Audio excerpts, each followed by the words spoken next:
या महाराष्ट्रामध्ये जलजीवनच्या मिशनच्या माध्यमातून एका सब ठेकेदाराने काम केलं आणि त्याला बिल न मिळाल्यामुळे त्याने परवा आत्महत्या केली। काल आपल्या न्यूजच्या माध्यमातून मी ऐकलं, आपले जिल्ह्याचे पालकमंत्री म्हटले की तो सब कॉन्ट्रॅक्टर आहे, तो आमचा रेकॉर्डवर नाही, त्यामुळे त्याच्याशी आमचा काही संबंध नाही। परंतु मी तुम्हाला सांगतो की ज्या ठेकेदाराचा हा सब ठेकेदार आहे, CS पाटील त्याचं नाव आहे सांगलीचं, त्या CS पाटीलने हे काम घेतलं आणि त्या CS पाटीलला पैसे मिळाले नाही, बिल मिळालं नाही आणि म्हणून त्याने हर्षलला बिल दिलं नाही आणि ते बिल न मिळाल्यामुळे हर्षलने परवा आत्महत्या केली।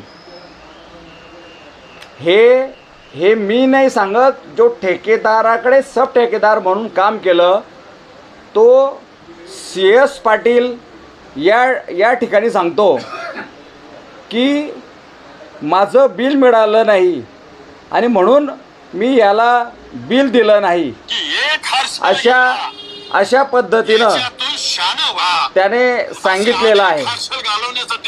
तर CS पाटील, कदम आणि माळी अशा 3 ठेकेदाराकडून त्याने 1.5 ते 2 कोटी त्याचे थकलेले आहेत आणि त्याच्यामुळे याने आत्महत्या केली। आमचे 3-4 बिलं निघाले नाहीत हे त्यांनी स्वतः व्हिडिओमध्ये सांगितलेलं आहे। हा व्हिडिओ आहे सांगली जिल्हा परिषदच्या बाहेरचा हा व्हिडिओ आहे आणि त्यामध्ये त्या कॉन्ट्रॅक्टरने सांगितलेलं आहे, CS पाटील नावाचं की मालवाडी आणि तांदलवाडी हे दोघं ग्रामपंचायतीचे कामं मी त्याला दिलेले होते, त्याचे पूर्ण पैसे अटकले आणि त्याने बाहेरून कर्जाचे पैसे घेतले, पण मला पैसे मिळाले नाही म्हणून मी त्याला देऊ शकलो नाही आणि म्हणून त्याने आत्महत्या केली। काल हर्षलने आत्महत्या केली म्हणून पुढे तुम्ही CS पाटीलच्या आत्महत्येची वेळ पाहणार आहेत का? त्या CS पाटीलचे सुद्धा पैसे थकलेले आहेत आणि असे कित्येक हर्षल या महाराष्ट्रामध्ये जलजीवनच्या माध्यमातून आणि विविध कामाच्या माध्यमातून हर्षलसारख्या आत्महत्या करण्याची हे सरकार वाट पाहत आहे का? आणि आमचे पालकमंत्री, पाणीपुरवठा मंत्री सांगतात की याच्याशी आमचं काही म्हणणं नाही, याच्याशी आमचा काही संबंध नाही।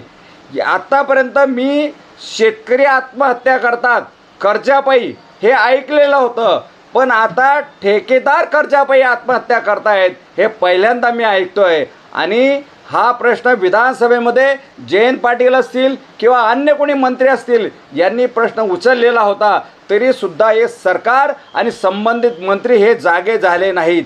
याचा अर्थ या सरकारला रमी खेळायला वेळ आहे, या सरकारला गुंडगिरी, विधान भवनामध्ये गुंडगिरी करायला वेळ आहे, या सरकारच्या मंत्र्यांना छुछा करायला वेळ आहे, परंतु ठेकेदार आणि शेतकऱ्यांच्या आत्महत्याकडे बघण्याचा वेळ नाही। आणि म्हणून या ठिकाणी हा ठेकेदार मुकला, हर्षल मुकला, याच्यानंतर किती हर्षल मुकतील हे सांगता येत नाही आणि म्हणून हा महाराष्ट्राचा जलजीवनचा मोठा भ्रष्टाचार, यांचे बिलं थांबलेले आहेत, एकही योजना यांची बरोबर पाणी पुरवत नाही आणि म्हणून पालकमंत्री आणि पाणीपुरवठा मंत्र्यांनी राजीनामा दिला पाहिजे, ही आमची शिवसेना उद्धव बाळासाहेब ठाकरे पक्षाकडून ही मागणी आहे।